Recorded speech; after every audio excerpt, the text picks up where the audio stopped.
Okay guys, let's have a look at another 5-mark question. So again, these are the ones that students tend to miss out, but we're going to have a look at it, break it down, make it nice and simple. So, the size of the largest angle in a triangle, so I'm going to underline that, is 4 times the size of the smallest angle. The other angle is 27 degrees less than the largest angle. Work out in degrees the size of each angle in a triangle. So this topic is triangles. So what do we know about triangles? Well, the angles in a triangle always add up to, excellent, I heard you say that, 180, excuse my 8. So I know that my 3 angles must add together to give me 180. So I know you don't want to hear this, but we're going to use some algebra to help us solve this puzzle. So if we have my large angle, my small angle, and let's call the other one my medium angle.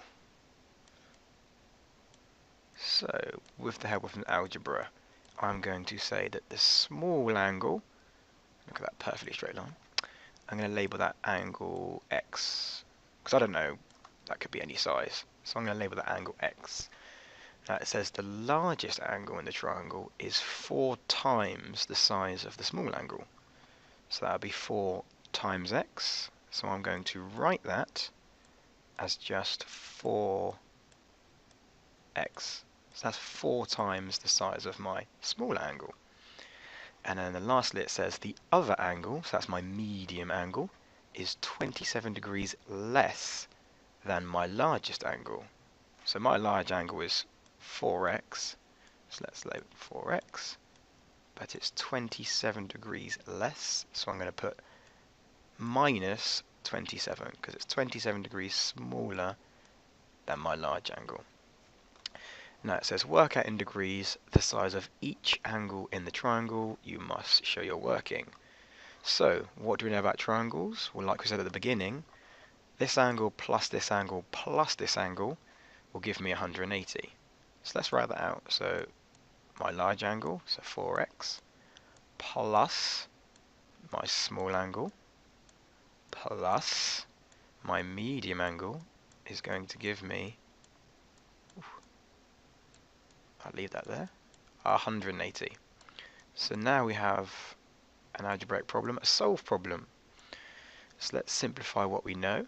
So I've got 4x plus another x plus another 4x. So that's going to give me 9x minus 27, because I haven't touched that bit, I've left that where it was, equals 180. Now I'm hoping some of you recognise our next steps now.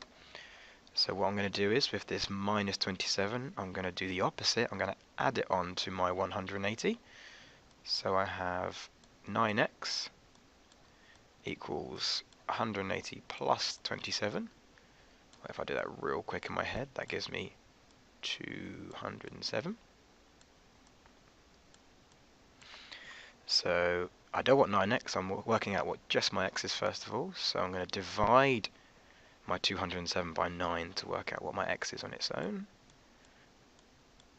Now again, at this point you'd probably do the bus stop method to work that out. Just to save time, I know the answer is going to be 23.